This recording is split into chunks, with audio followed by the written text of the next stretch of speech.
Fazilat Abijanovna, bitta savolga javob berib keting. Prezervativdan foydalanish ayolgami, erkakgami, qaysi biriga zararli?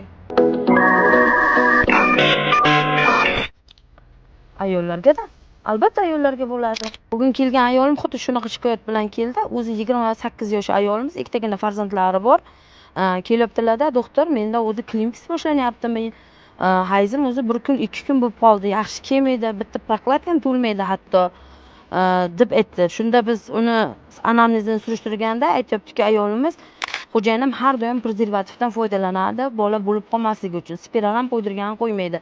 Shunda menga zararlimi, xo'jayinimga zararlimi deganlarda, albatta sizga zararli. Mana gormonal o'zgarishlar boshlanibdi-ku.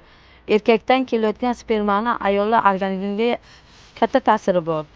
Katta gormonal o'zgarishlarga sabab bo'lishi mumkin deb ayolimizga tushuntirdim. Shuning uchun bunlar hamma narsani me'yori yaxshi, hamma narsani me'yorda va bilib ishlatgan ma'qulroq.